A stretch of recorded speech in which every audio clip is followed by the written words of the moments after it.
जय बद्री विशाल दोस्तों, जय बाबा केदार। और आप सभी लोग सुरक्षित होंगे, स्वस्थ होंगे।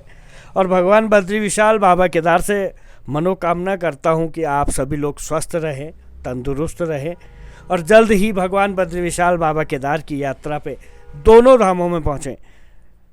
30 अप्रैल से दोस्तों चारधाम की यात्रा शुरू हो रही है और अब उत्तराखंड की जो सड़क है, ठीक 1 महीने बाद इसी तरह यहाँ पे गाड़ियाँ आपको हमेशा दौड़ती हुई नज़र आएंगी। यात्रियों की भीड़, जगह जगह अलग अलग तस्वीरें आपको देखने को मिलेंगे। कुछ लोग पैदल यात्रा पे दिखेंगे तो कुछ साधु संत भी आपको दिखेंगे। हर कोई अब उत्तराखंड की सड़कों पे आपको विशेष तौर पे चारधाम यात्रा पे दिखेगा। चारधाम यात्रा के रंग अलग अलग होते हैं, चाहे वो बाबा केदार हो या फिर माँ गंगा यमुना या फिर बाबा बद्री विशाल के धाम की तस्वीर हो। इस बार का जो ये आज का जो ब्लॉग है, ये खासकर उन लोगों के लिए है मेरा जो यात्रा पे आ रहे हैं, जिन्हें जानकारी चाहिए होती है कैसे पहुँचे, क्या करें क्या न करें। ये सारी जानकारी मैं जितना हो सकता है मुझसे वो मैं इस ब्लॉग के माध्यम से दे रहा हूँ। दोस्तों 30 अप्रैल से चारधाम यात्रा शुरू हो रही है। उत्तराखंड सरकार ने रजिस्ट्रेशन ओपन कर दिए हैं और अब तक लाखों लोग रजिस्ट्रेशन करवा चुके हैं। अगर आप लोग भी आना चाहते हैं तो आप लोग भी अपना रजिस्ट्रेशन स्क्रीन पर दिए हुए जो वेबसाइट है इस पे आप कर सकते हैं।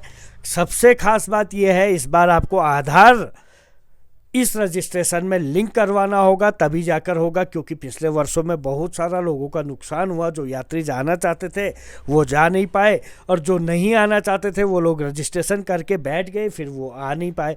तो इस तरह की सिचुएशन नहीं होनी चाहिए। यात्री वही रजिस्ट्रेशन करवाए जो आना चाहता है। और इस बार की खासियत ये है कि 60% लोग ऑनलाइन रजिस्ट्रेशन करवा सकेंगे और 40% लोग सिर्फ यात्रा में चलने के साथ ही अपना रजिस्ट्रेशन करवाएंगे। उन लोगों के लिए गौचर हो गया, पांडुकेश्वर हो गया, अलग अलग जगहों पे, मतलब ये मैं बद्रीनाथ यात्रा का बता रहा हूँ, यहाँ पे वो लोग रजिस्ट्रेशन करवाएंगे या पहले करवा दिया ऋषिकेश में तो वहाँ से वो लोग चेक करवाएंगे और फिर आगे बढ़ेंगे। क्योंकि जिनके पास रजिस्ट्रेशन होगा, आधार से लिंक होगा, वही लोग यहाँ पे कर पाएंगे। तीसरा नियम जो इस बार बना है, बद्रीनाथ केदारनाथ मंदिर के आसपास का जो इलाका है वहाँ पे रील और यूट्यूबरों को एंट्री बंद होगी, क्योंकि वो लोग वहाँ पे नहीं जा पाएंगे। जो मंदिर का 30 मीटर का दायरा होता है उस एरिया में वहाँ पे वो खड़े नहीं होंगे, क्योंकि उससे क्या होता है, जो यात्री होता है वो परेशान होता है। ऐसा डिसीजन इस बार मंदिर समिति ने लिया है। ऐसा डिसीजन जो यहाँ के पंडा हैं, तीर्थ समाज है,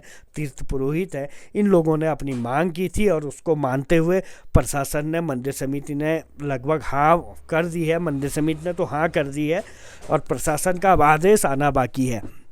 ऐसे में रजिस्ट्रेशन आप लोग करवा लें। जो नहीं करवा पाता है तो वो लोग 40% वाले ऑफलाइन रजिस्ट्रेशन में करवा सकते हैं। 30 अप्रैल को यमुनोत्री गंगोत्री के कपाट खुलेंगे, 2 मई को बाबा केदार के कपाट खुलेंगे और 4 मई को भगवान बद्री विशाल के कपाट खुलेंगे। ऐसे में अगर आप लोग यात्रा पे आना चाहते हैं, कपाट खुलते हुए नहीं आना चाहते, तो आप 30 अप्रैल के बाद और 4 मई के बाद कभी भी आ सकते हैं। अगर आप लोग कपाट खुलने के पर्व पे आना चाहते हैं, मैं बद्रीनाथ की बात कर रहा हूँ, तो आपको 2 तारीख को जोशीमठ से जो भगवान बद्री विशाल का, जहाँ पे सबसे पहले यहाँ से जो डोली निकलती है, आदि जगतगुरु शंकराचार्य जी की जो गद्दी होती है, वो जोशीमठ के नरसिंह मंदिर से निकलती है। और जोशीमठ के नरसिंह मंदिर से सुबह 2 तारीख की सुबह वो डोली यहाँ से निकलेगी और पांडुकेश्वर पहुँचेगी। पांडुकेश्वर में योग ध्यान बद्री, कुबेर और उद्धव यहाँ से अगले दिन 3 मई को उस डोली यात्रा के साथ बद्रीनाथ के लिए निकलेंगे। जब जोशीमठ के नरसिंह मंदिर से 2 तारीख को डोली निकलेगी तो उससे पहले जो है टिहरी दरबार से जो भगवान बद्री विशाल को लगने वाला तेल होता है, तिलों का तेल, वो यहाँ पे पहुँचता है और उसको गाड़ू घड़ी बोलते हैं। वो गाड़ू घड़ा आदि जगतगुरु शंकराचार्य जी की जो गद्दी होती है, मुख्य पुजारी रावल जी होते हैं। नरसिंह मंदिर में माँ लक्ष्मी के मंदिर में विशेष पूजा अर्चना होती है और फिर यहाँ से इस गद्दी के साथ यात्रा शुरू होती है। 2 तारीख को ये पहुँचेंगे पांडुकेश्वर। पांडुकेश्वर विश्राम के बाद 3 मई को पांडुकेश्वर से उद्धव और कुबेर की मूर्ति इस डोली के साथ रवाना होगी और 3 की शाम को बद्रीनाथ धाम पहुंचेगी। और 4 मई को सुबह जैसे ही भगवान बद्री विशाल के कपाट खुलेंगे, शुभ मुहूर्त पे तो सबसे पहले उद्धव रावल जी के कमरे में रहते हैं और कुबेर पांडुकेश्वर के बामणी गांव में रहते हैं।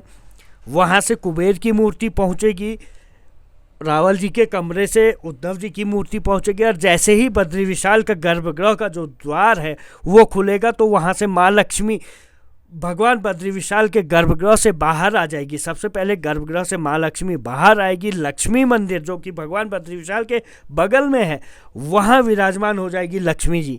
और फिर उद्धव और कुबेर और बद्री विशाल के साथ विराजमान होने के साथ ही बद्रीश पंचायत एकदम विराजमान हो जाएंगे, और उस दिन निर्वाण दर्शन होंगे। कोई भगवान बद्री विशाल पे घृत कंबल 6 महीने तक घी का कंबल जो बनाया रहता है वो लगाया रहता है, उसे उतारने के बाद पुष्प श्रृंगार हो जाता है, और पुष्प श्रृंगार के बाद भगवान बद्री विशाल का उस दिन पुष्प श्रृंगार दिखाई देगा दोपहर तक। दोपहर के बाद फिर दोपहर के समय पे भगवान बद्री विशाल का जो है वो अभिषेक होगा। उसके बाद श्रद्धालु भगवान बद्री विशाल के दर्शन करेंगे। इसके अलावा जो लोग सिर्फ दर्शन करने नहीं, ये कपाट खुलने के दिन की मैंने आपको बात बताई। इसके साथ अब जो लोग मेन मुख्यतः जो आते हैं बद्रीनाथ केदारनाथ जो आते हैं उनका क्या होगा, क्या क्या करते हैं। तो अन्य जो यात्री आते हैं जो पितृ मोक्ष के लिए यहाँ पे पहुँचते हैं तो वो सबसे पहले तप्त कुंड में स्नान करते हैं।